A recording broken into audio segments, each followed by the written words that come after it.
Shalom, shalom. Shabbat shalom. On this wonderful Shabbat day to everyone, to all of you that are here in Power Pack Ministry. I am the Prophet Reggie. I gave honor to my wife, Prophetess Tina, to Minister Richard, and the other brethren that are in the congregation today, and to our sons. Praises to the Most High. All praises unto the Master. To those of you that are joining us via, social media, whatever, on Facebook, YouTube, wherever you get the message from.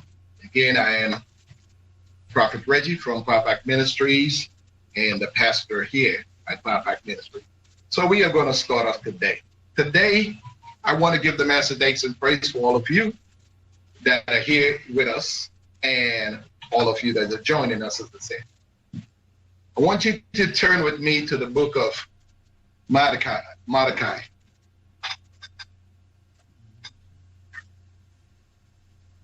Everybody start turning. What book of Mordecai is that? You mean Malachi? No.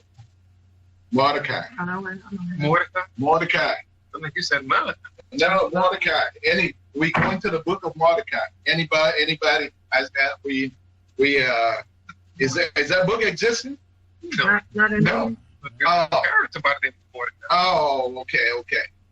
I got you. There's not a book of Mordecai, but might as well be, but it's not a book of Mordecai. So anyway, let's turn to the book of Esther.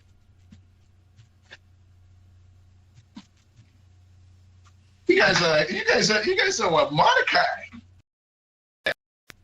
Well,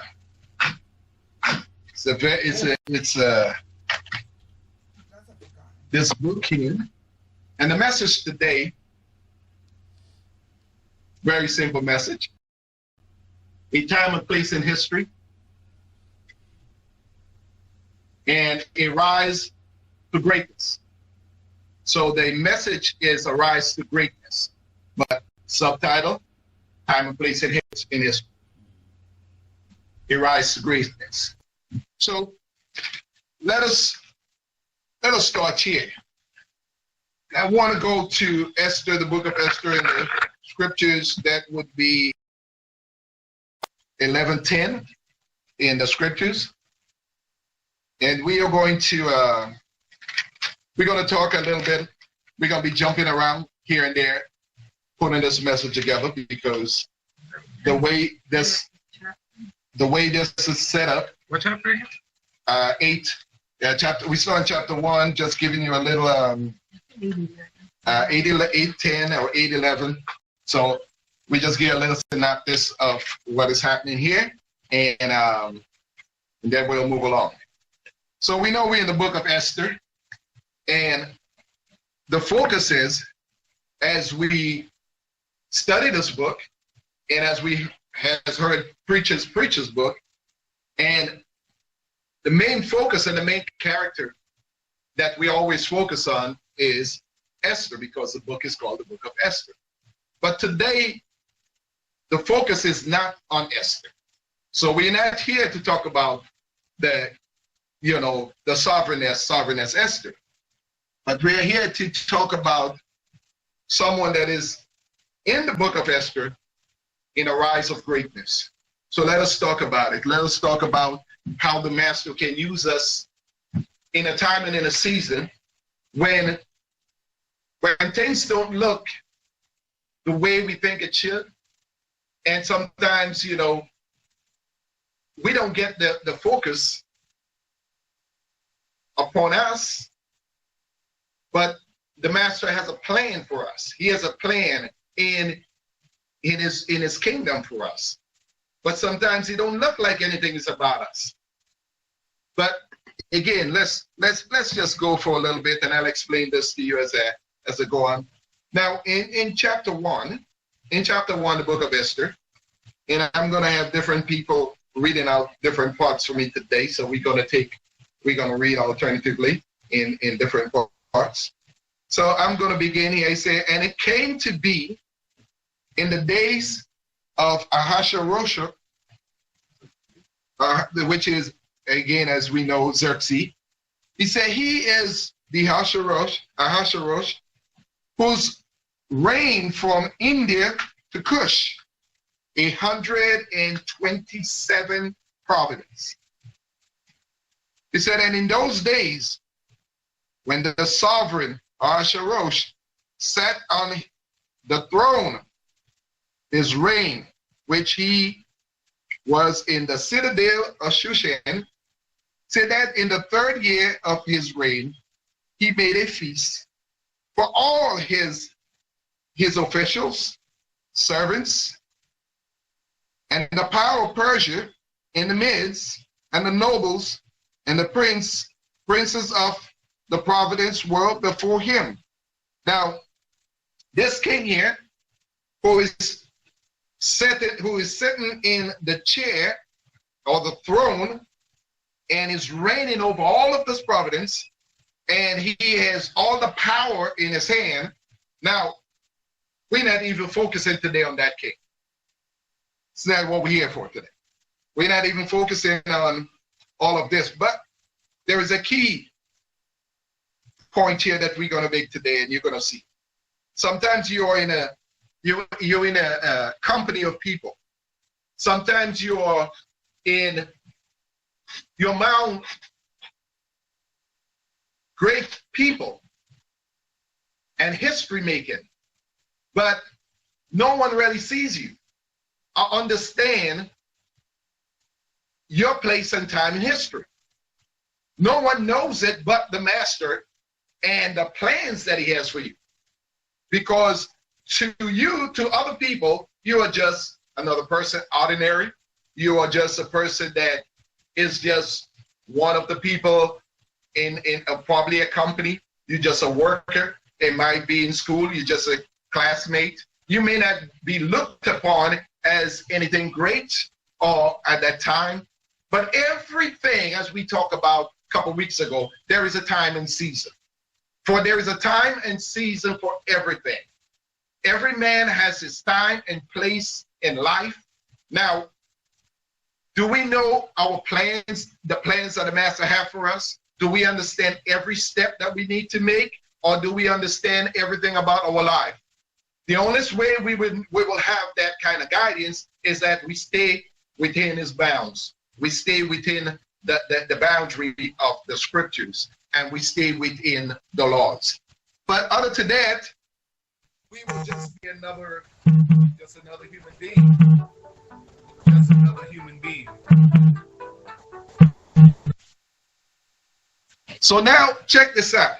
So we lay the foundation here. Arise to greatness. How do one go from a humble beginning to capitalize on great things and to become powerful in this world? To take your stand. So look in verses 4. And now the king, remember that, Ahasuerus, the king Xerxes, he is calling all his great men and leaders around him.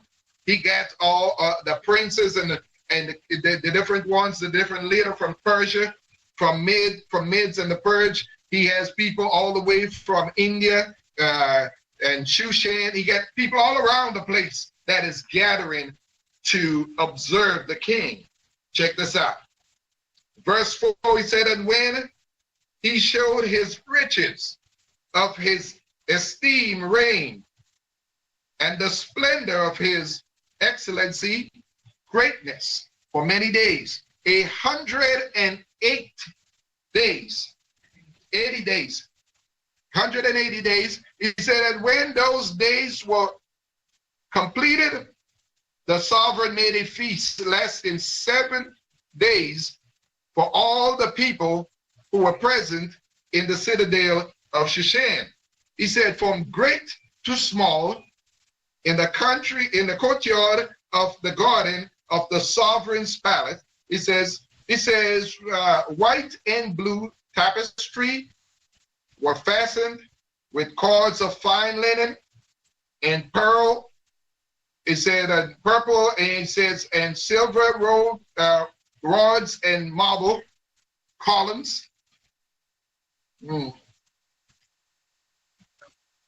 He said, and the couches were gold and of silver. The masonry, the pavement of the, he had marble, he had mother of pearl and black marble. He had all kinds of things happen. So he calling out this king, Xerxes, Artarosh. He's calling all of this great men to come together. And he had a feast. And in that feast, as we know, because we had talked about it, and we have been preaching about this thing. My wife preached about it. I have preached on it on many years, and many people have preached on the scripture.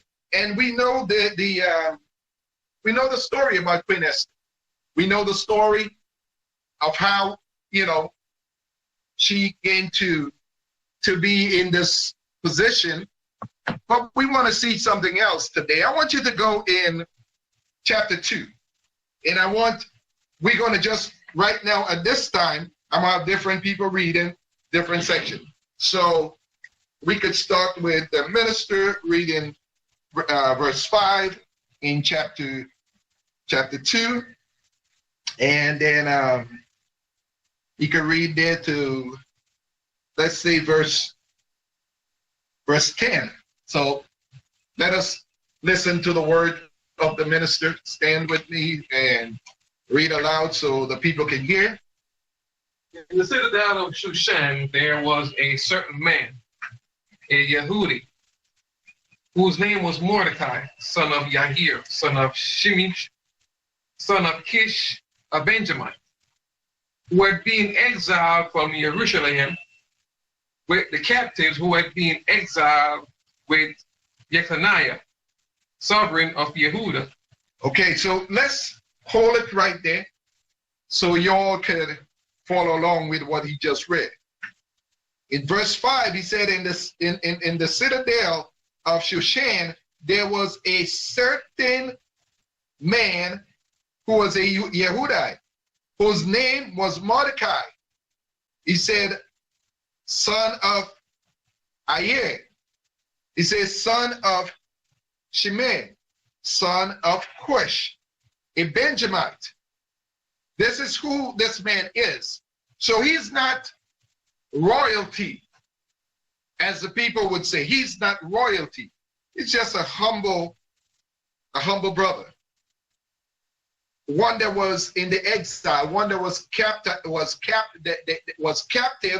in the exile of Nebuchadnezzar. He was one of those people that when they took the captive, he was also one of those people. So in verses 6, he said, and he had been exiled from Jerusalem with the captive who had been exiled with Jeconiah, sovereign of Yehuda. He said, and Nebuchadnezzar, the sovereign of Babel, had exiled. So when King Nebuchadnezzar had captured the Yehudians and those that was in Israel, Mordecai was one of those people who was of that captivity. Keep reading, my brother. Verse 7. And it came to be that he was raising Hadassah, that is Esther, his uncle's daughter, for she had neither father nor mother. The young woman was beautiful and of good appearance. And when her father and mother died, Mordecai took her as his own daughter. Okay, so let us talk about this. You all who have read this, you know about the greatness of Queen Esther, how she has arose to the call of duty, taking a position and becoming a great queen. But the responsibility of raising that queen had to be placed upon someone. The responsibility sometimes, when we have great sons and daughters that we are raising, sometimes we don't feel like, what we're doing is valuable. or the role that we play is important.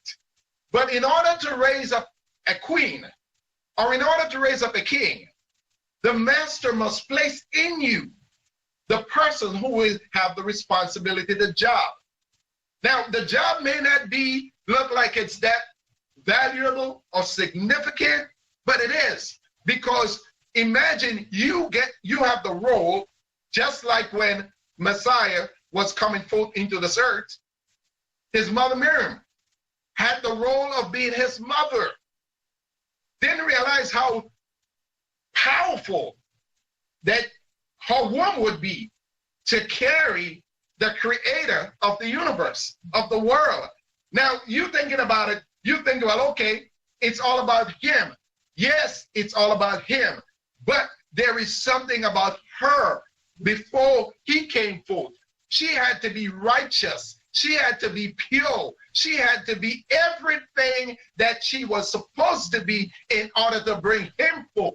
In order for you to raise up greatness, you must be great within yourself, because you cannot raise what you are not. You cannot bring forth what you are not. So if you are called to bring forth a king and you are a man, that means you must have kingdom principle inside of you. If you are called to raise a queen, that means you must have kingdom principle inside of you. You cannot raise what you're not. You cannot give what you don't have. So what are we saying here? It is not just the role of the king and the queen. It is the role of those who play the part in order to bring it to happen. In order to make it happen, you must have the quality of bringing it forth. That's what I'm saying. Check this out. So this guy Mordecai, this little humble man Mordecai has the responsibility of taking this young woman and making sure that she has all the tools she needed to become what she became. But in order for her to become what she became, he had to teach her. He had to be her teacher. She didn't have mother and she didn't have father. Her mother and her father had already passed away. He was the only sibling that was responsible enough to take her into his home and to give her the education, to give her the love, to give her what she needed in order for her to become. And not only that, he is doing it and as an exile.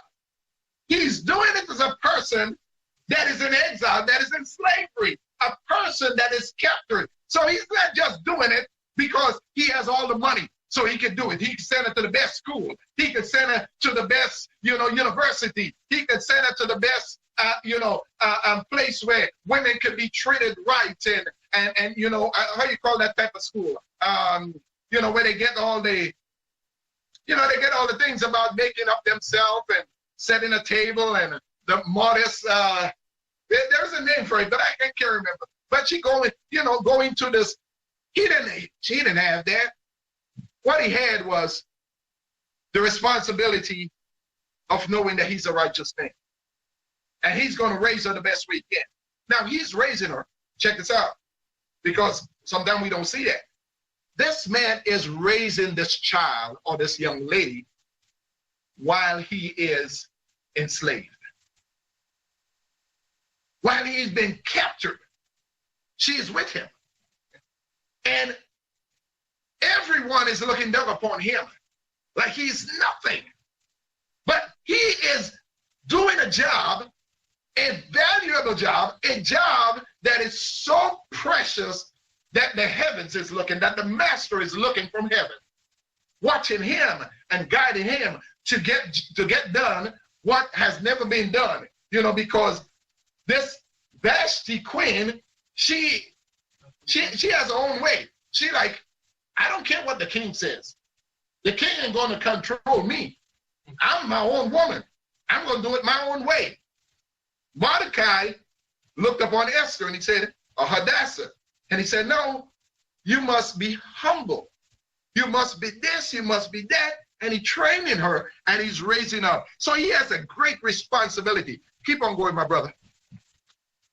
Verse 8, and it came to be when the sovereign command and decree were heard, and it came to be when the sovereign's command and decree were heard, and when many young women were gathered at the citadel of Shushan into the hands of Haggai, that Esther too was taken to the sovereign's palace, into the hands of Haggai, guardian of the woman. And the young woman was pleased with him, and she received loving commitment from him. So he hastened to give her preparation and her portion, and gave her 7 choice female servants from the sovereign's palace, and he moved her and her female servant to the best place in the house of the woman. Okay, so check this out. Now we all read, we read this part of scripture. Some of us have read this part of scriptures, and we know this about Esther. She was brought up right.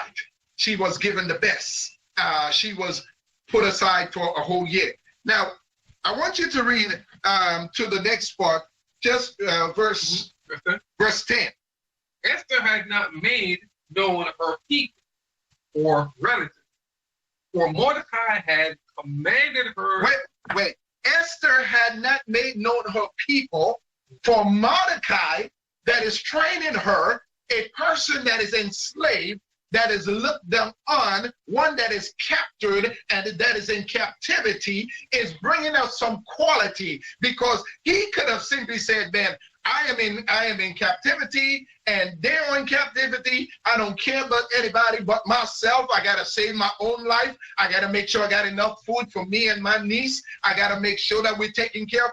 Mordecai is not thinking about that. Mordecai is thinking about, how can I secure my people? How can I make sure that I study everything that is happening here? Because in his mind, I am the one that got to be used to be a deliverer to my people. I gotta be used to be a deliverer to my people. I gotta find a way to get into the king's palace. The only way that I'm gonna get into the king's palace is that I'm gonna get my niece in there. Because when she get in and she become royalty, guess what? I'm gonna be in. Right now, you don't see the plan. Right now, you don't understand that in order to get into your place of royalty, you must first have a plan. You must first understand what the master is doing in your life. And you must have a plan. I don't care what the devil is doing. I don't care what he thinks about me. But guess what? I got to get in where I can fit in. But I got to get in right. I got to make sure that my steps is ordered by the master. I got to make sure, because when I get in there, it's going to be a different story. Right? You may not see the plans for my life right now. You may not understand that one day I'm going to sit in the king's palace. You may not understand that one day I'm going to be in charge. You may not understand that now. That one day I'm going to have a position that is the only position that's going to be higher than mine. It's the position of the throne.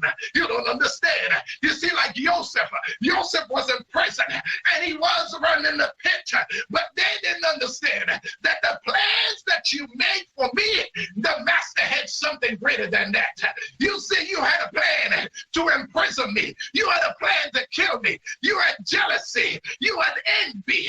But guess what? I humbled myself. You don't understand. While I was out in the field and I had my sheep and I had goats and I had, the lions coming after it. And while people didn't look upon me like I was nothing, they didn't understand that there was a throne that was being prepared for me. There was a kingdom that was being prepared for me. I may have to go through some thorns and thistles. I may have to go through some muddy waters. I may have to go through some areas in my life that others might look down upon me. But when the master is ready for me, he's going to call me out of the field and say, bring him here. Oh, it's not this one and it's not that one, but I'm looking for him. Bring him here. You may not think he's worthy, but he humbled. You see, for the proud he resists, but the humble he he would raise up in due time and in due season. Oh, somebody, he said, do not despise small beginnings. You see, sometimes people look down upon you because you ain't got it now. And people don't look upon you. They look where you are and not where you're going.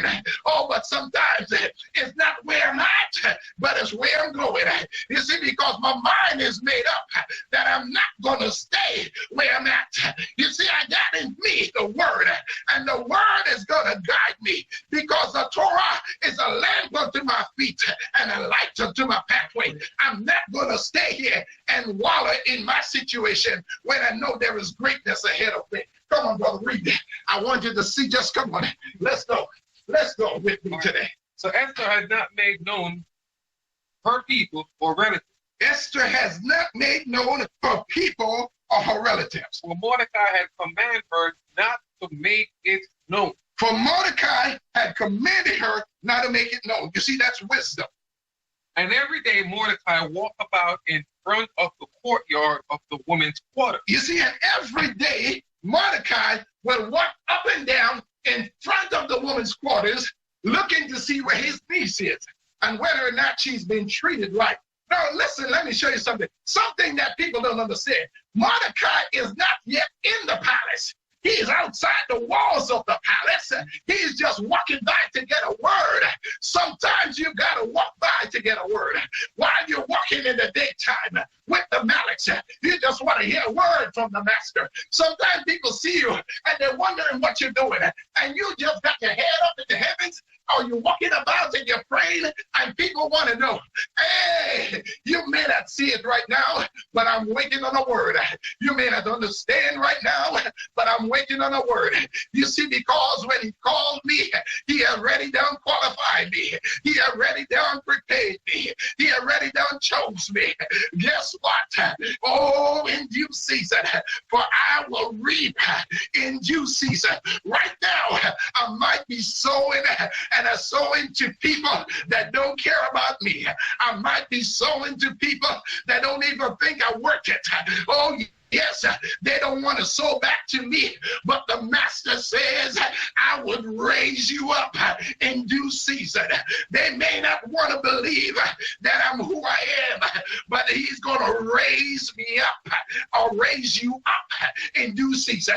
It's the people may not put value on you, but they can value you. You know, I was praying the other day, and while I was praying, the master says, I don't want you to pray and ask me for no money. I said, what about it, master? He said, don't ask me to value you with any money. I said, whoa, hold on, master, but don't you think I need it? He said, listen, let me tell you how to pray. He said, I'm going to show you something. He said, I want you to put value on the stones of the gold that I put out before you. He said, the gold is not value in you. You got to put a value on it.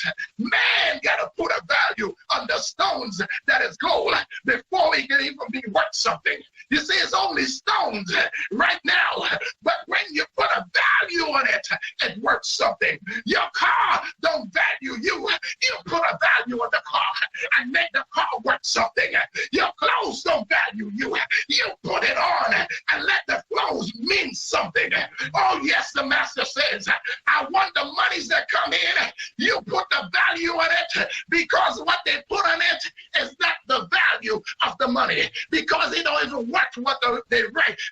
There's written on the paper. He said that can't take care of you. But if you put the value on it, what do you want this money to do for you?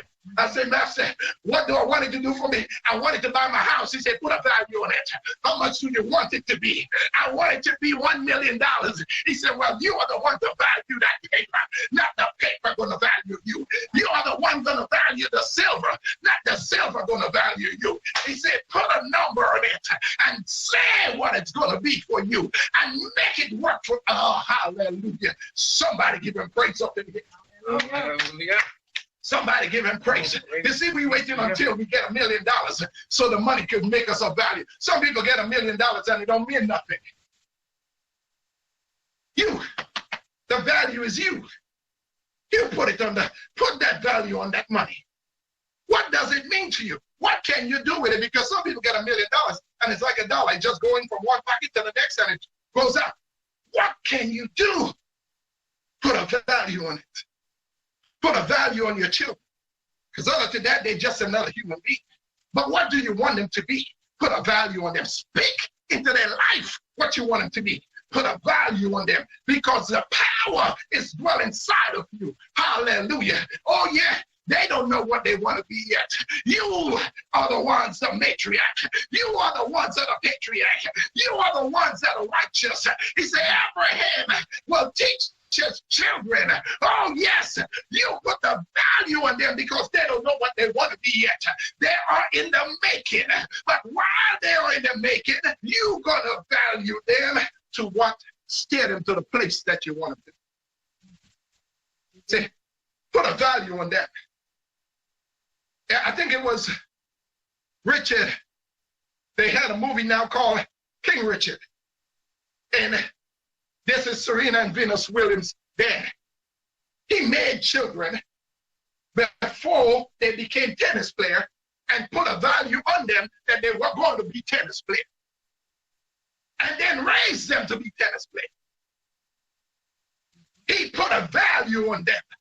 What are they going to be? What he want to shape them to be? What he want to mold them to be? How he want them to grow up? He said, raise the child in the way of the master. And when he get older, he will not depart.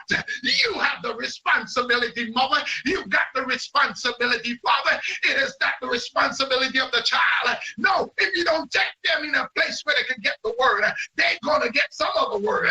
They're not going to get the righteous word. If you don't take them into a righteous setting, they're going to get what? What do you think they're going to get? They're going to get YouTube. They don't get social media. They're going to get whatever, but they're not going to get the word. So that means you got to put a value on them, brother. You put a value on them with the word. What value do you want them to have? Well, I want them to be righteous. How do you want them to be righteous? Well, put the word inside of them. How do you want them to be good men and good women? Well, give them that righteousness. Put a value on them. Mordecai was putting value in Esther. Hadassah, he was raising a queen. How are you going to raise a queen if you are treating her as a peasant? How are you going to raise a king if you treated him or her as a bum? You got to raise a king, then you got to give them qualities of a king to bring them up in that way. No, son, this is not the way. You got to clean that room. Yes, you can't live like this to be a king. No, daughter, you can't dress like that to be a queen. No, not to be Esther. You might be Vashti, but you can't be Hadassah. No, in order to be Hadassah, I need you to keep yourself clean. I need you to perfume yourself. I need you to take a good bath. I need you to brush your teeth and comb your hair because I'm raising a queen. I'm not raising a prostitute because raising a prostitute, I'm going to take you to the whorehouse. And that's how you raise a prostitute. But how you raise a queen and a righteous woman, you take them in the house of Yah. How do you raise somebody to be rich? You bring them in a place where you can teach them about wealth. You don't teach them about poverty. You don't show them that. You show them, put a value on it, brother. Raise it. Rise into greatness. Keep on, come on. We got a few more. We got some more. I want to show you this because we building on this. Now, I want you to go down to verse, because we can't read the whole thing. I want you to go down. Now, Mordecai said, don't tell about our people, because not only that, he's raising a queen. Look how valuable this man Mordecai is. And nobody knows what is going on with him. He's working underneath, behind the scene. He's working in the trenches. And he's working to free Israel and to get Yehudim free from being enslaved. But how can he do it? He got to penetrate the walls of the kingdom. How can you penetrate to free Israel? Well, some of you right now saying, I can't free my people. Well, you can. How you going to do it? You're going to have to stand your ground. Hell, you're going to have to stand your ground in prayer, in fasting, because they're going to need you one day. They may not need you now, but they're going to need what is in you. what the master placed in you. Your prayer, your fasting, your studies, your walk, your righteousness, they're going to come to you and say, I've seen the way you walk. I've heard the way you talk. I have listened to the conversation you speak of. I know that you are righteous, and this is the way I got to go. But how are you going to do it if they see you smoking and drinking and whoring and lying? If they see that's what you are doing, you can't free your people. Right. Mordecai had to humble himself. He had to humble himself and live righteously, because one day all of these people is upon his shoulder. Right now you may not see it, and you may not see how important Mordecai is. Right now he's just a slave. Keep going. Verse 15. And when the turn came for Esther, the daughter of Abihail, the uncle of Mordecai, who had taken her as his daughter, to come into the sovereign, she sought no matter but what Haggai, the sovereign's eunuch, guardian of the women, advised. And Esther found favor in the eyes of all who saw her. Esther found favor. Some of you said, I can't raise, I'm a single dad or a single mom, and I can't do good by my children. Yes, you can. Yes, you can. Mordecai was not even her biological father. He was an uncle or cousin, second cousin really, but he raised her as an uncle. And guess what? He took the role of a dad and raised her that way and put into her what she needed. Some of you say, well, I can't raise, this is somebody else's child, but raise it like it's yours and put what in you in that person to become. So when they grow up, they gonna know. Oh yeah. My. Come on, let's go. And Esther found favor in the eyes of all who saw her. Esther found favor. And Esther was taken to sovereign Ahasuerus into his royal palace. Esther was taken into the 10th new moon, which is the new moon of Tibet, in the 7th year of his reign. Right. And the sovereign loved Esther more than all the women. And she found favor and loving commitment in his eyes more than all the maidens. Where did Esther got her training from? Where did she get it from? She got it from Mordecai. How did Mordecai was able to raise a young woman while he is yet in consolation? He gonna instill into her what she gonna be. He gonna let her know what to expect. Hey, you tell your daughters, listen, don't settle for, don't settle for this guys and them to come here and treat you any kind of way. They're walking with their pants down below their butt and then come in and tell you, hey, I want to date with you. No, you can't date my daughter and not talking like that. No, then you got to put into her. No, let him pull the chair out for you. You don't, he wants you to sit down, pull out the chair. He wants you to get in the car, open the door. Chivalry is not there. Some people are still acting like we don't need it anymore. No, you still need it. Yes, you still need to know what is needed and what is necessary. What is needed, what is necessary. How are we going to change a nation? Well, this man here, he's humble, but he got a plan. He got a plan not just for Esther or Hadassah. He got a plan for the Yehudites. He got a plan to free them. He got a plan to build his community. He got a plan to get into the kingdom. He got a plan to be with the king. He got a plan that he's going to be in possession when the time comes. Right now, the time is not yet, but I'm going to be in position. How you going to be in position? Get your mind ready. Get your spirit ready. Line yourself up. Make sure that people know that you're different. This man, Mordecai, they knew he was different. There was something about him. He walked up and down, and all day long, he paid attention to what's going on with Esther. So you ask some people, where your child or your children are? I don't know. Why you don't know where your children are? Isn't it your responsibility?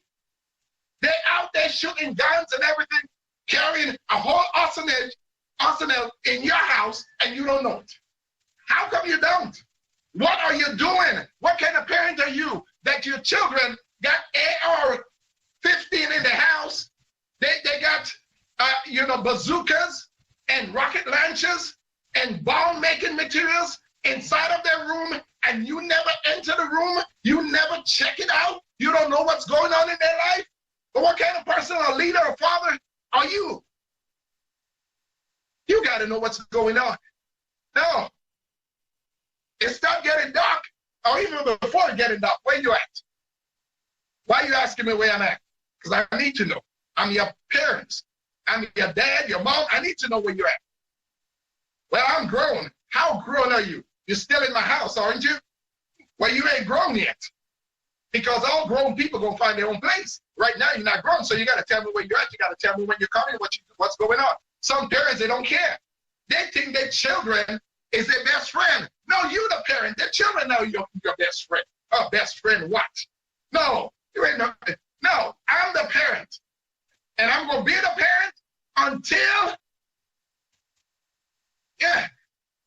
So keep reading. We got some more. I got some. I want you to just keep a few because I want to show just go to verse 10. 10. Read from 9. Sorry, from 9, verse 9. 4 9. Wait, 17. Wait, 17. Wait. Okay, go down to 17. Read 17. At the bottom of 17. Yes, go ahead. And he set the royal crown upon her head and made her sovereigness instead of Vashti. Okay, so folks, listen again what's going on. Mordecai raised Esther. He is in incarceration, in captivity. He is captured by King Nebuchadnezzar. He's in exile. He's in prison. But in his free time, he walks around the king's palace, checking on his niece and making sure that she is okay. Now that niece got chosen by the king, placed the royal crown on her head. Now she's queen. He taught her. He said, listen, don't talk about your people yet, because there's a plan that somebody is trying to wipe out our generation. So don't be foolish and spot us all out. Put us all out in the open. I want you to have wisdom, and when the time comes, then we're going to reveal all of that. But right now, you got brothers all day. They are letting the enemy know everything. Are they blasting out this and blasting out that? Why don't you stand up, get yourself together, do what you're supposed to do, rise to the occasion? But you ain't even come up yet, and you're talking about what you're going to do when you get up. You think somebody's going to let you get up? When you're telling the enemy all your plan, you're telling him everything you're going to do. You out there flashing all your money. Aren't you not allowing the thief to know what you have? You out there talking about you're a rapper, and you flashing millions and millions and millions and millions. And when somebody come and rob you now, you acting like surprised. Why are you surprised? You just told everybody what you got. You put it all out there in the open. Huh? You out there with your stomach out, your G-string all over, whatever you're doing, and then when people come after you, you crying out that people are molesting and people are provoking and people are what? But you're doing it to yourself. You're drawing the bees with your honey. Maybe. You're drawing the bees. And then you complain. Why don't you dress yourself properly? They can see you. They know what you look like. I mean, you ain't got to just go expose yourself for somebody to see you beautiful. You ain't got to do that. No. And you ain't got to walk around as a bum and then you want to be a king. Or you want somebody to take you serious. No. You, listen. Let's go. I want you to flip over here because we got a few more. I want to jump into it because Mordecai is on just about every page. Who is this guy that this whole book here is talking about Queen Esther, but almost every page in that book, that's why I first said, go to the book of Mordecai.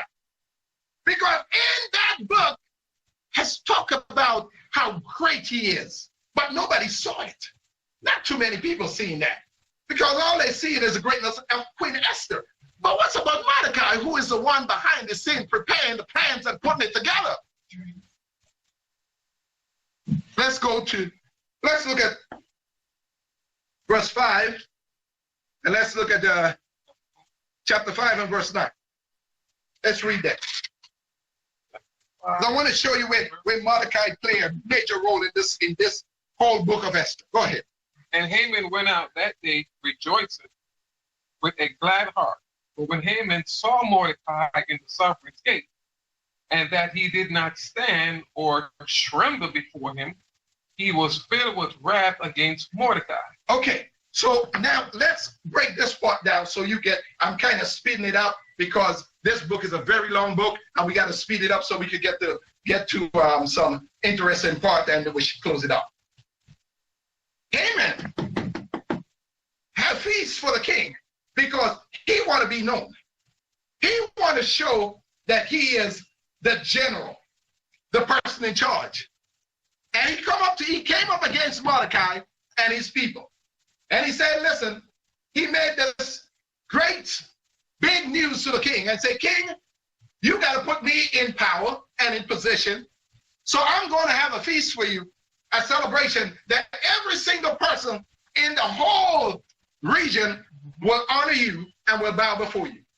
Now, the righteous, like Shadrach, Meshach, and Abednego, would not bow to the king, just like Mordecai would not bow to the king's order and commands. Haman says, listen, let me go back and bring word to the king that this man Mordecai will not bow.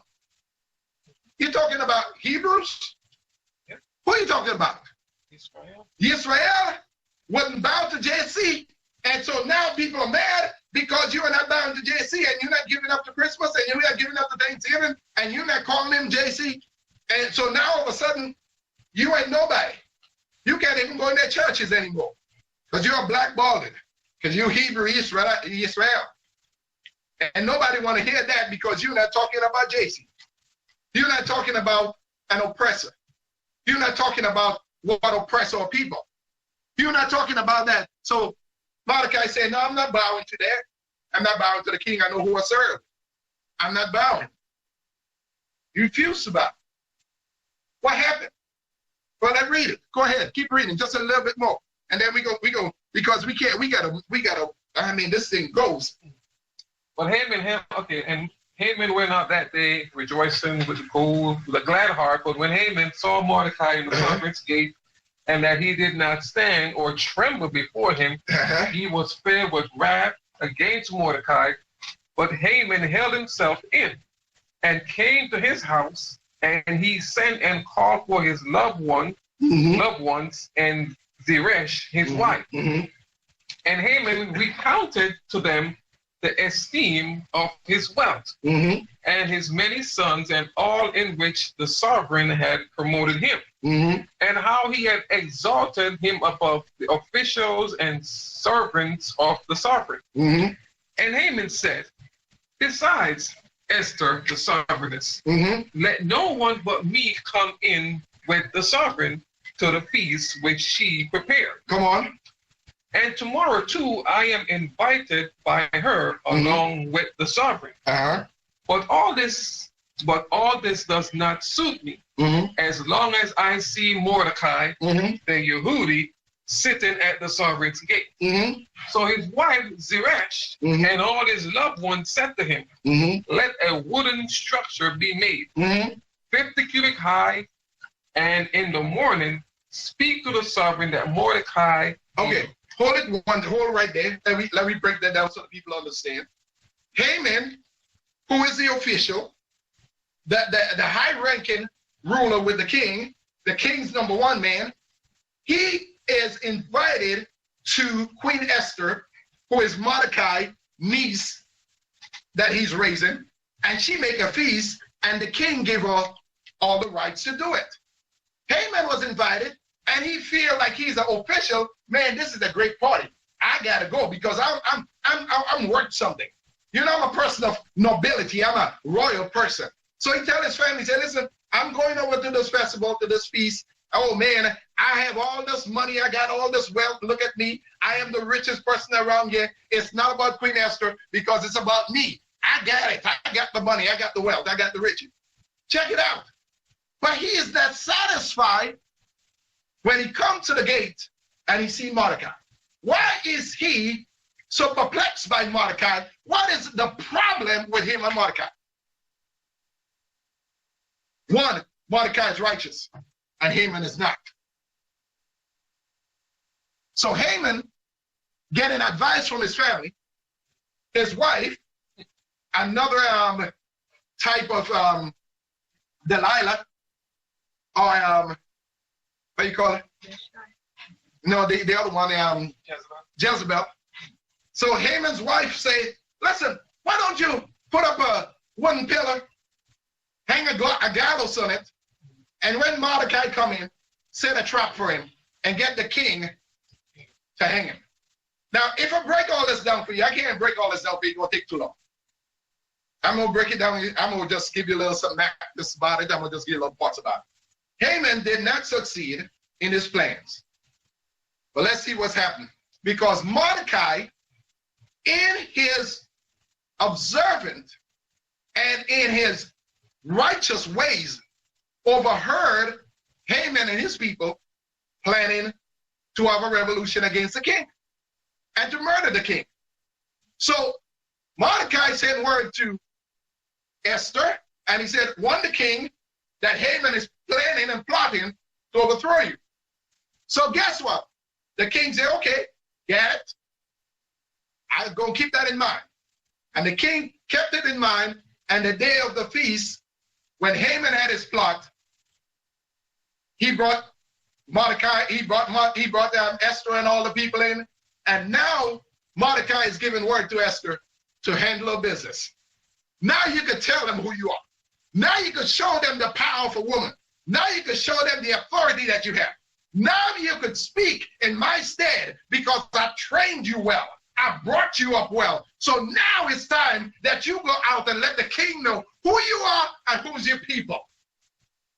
King had no clue when Esther came to him and told him everything about her people and her uncle Mordecai and how Mordecai saved his kingdom.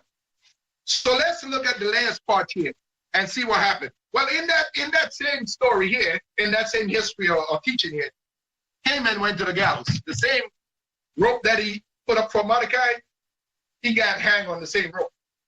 Well, let's see what happened to Mordecai, because we got to take that teaching another time if you want to get more. And at their appointed time, as Mordecai the Yehudi. Okay, let me, I think.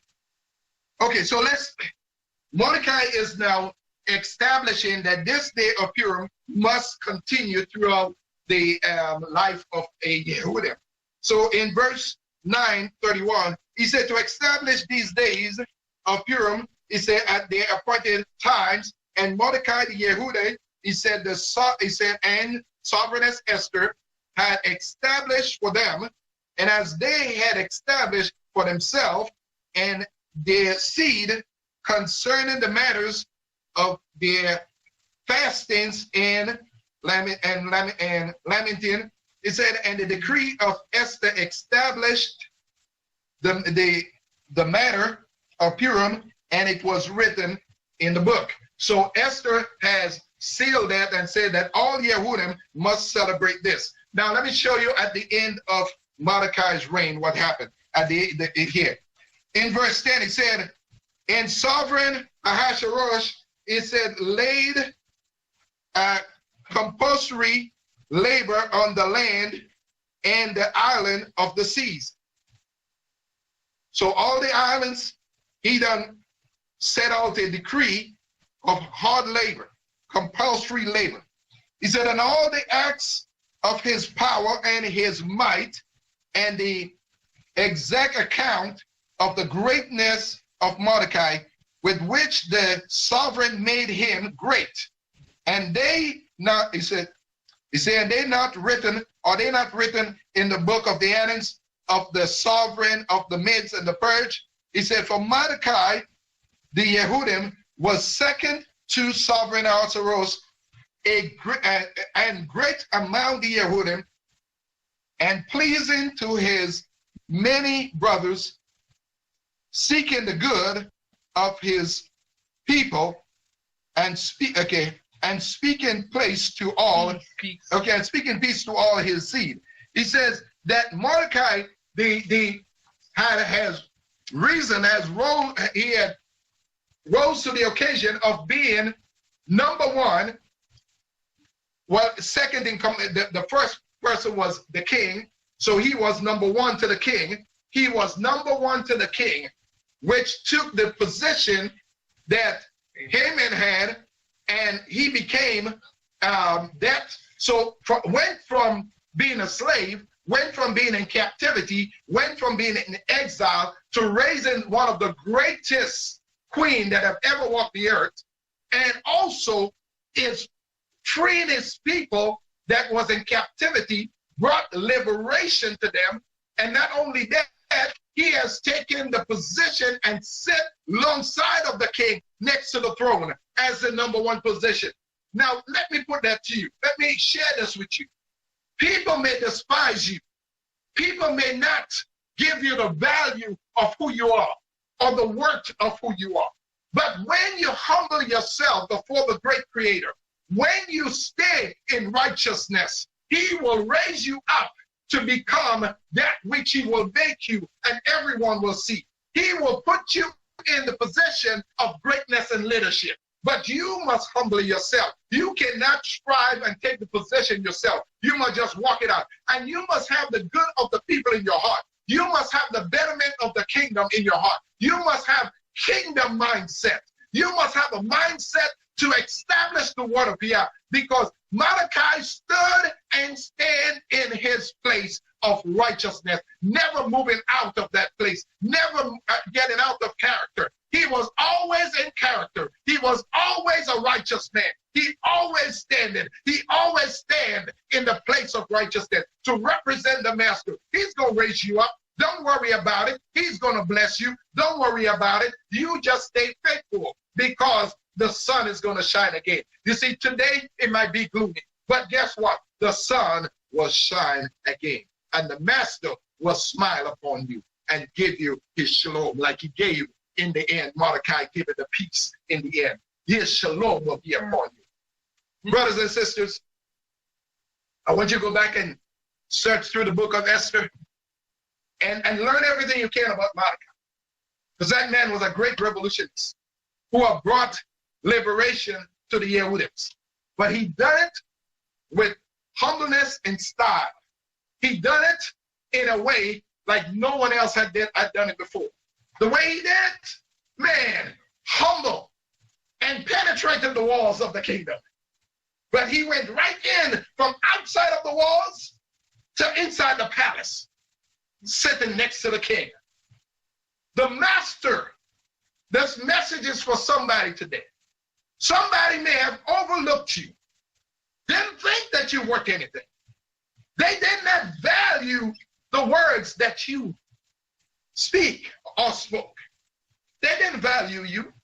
They didn't value your counsel. They didn't value your work. But a man cannot put his worth in you. You got to know who you are and whose you are.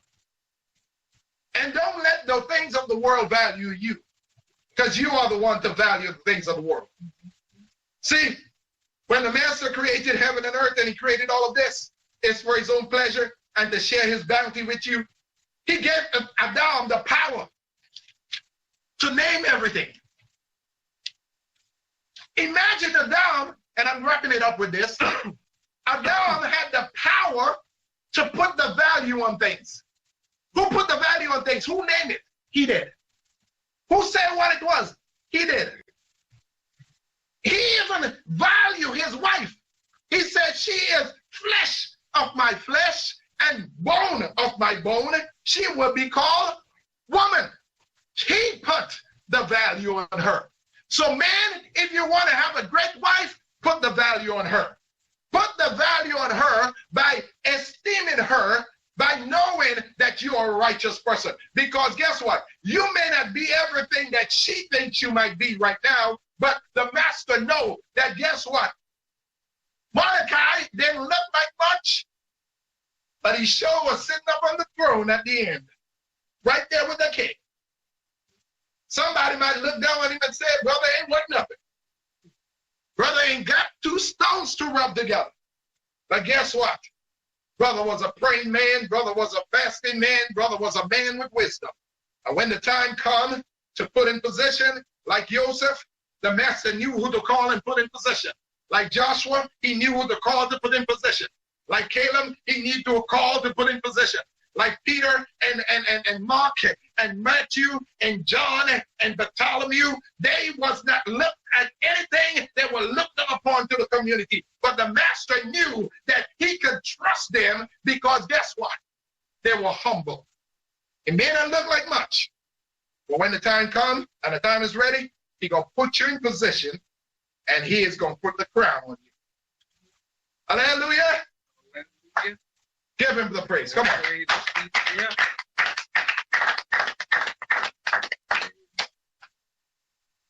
I want you to say with me, those of you that's out there and those of you here. Reason to the occasion. Reason to the occasion. I have reason to the occasion. I have reason to the occasion of greatness. Because I put value on things, things don't value me. Say it like you mean it. I put value on things, things don't value me. No. My car don't value me. I value this car. It's because of me this car look the way it look. If I don't drive this car, if I don't give it no gas, if I don't give it no time,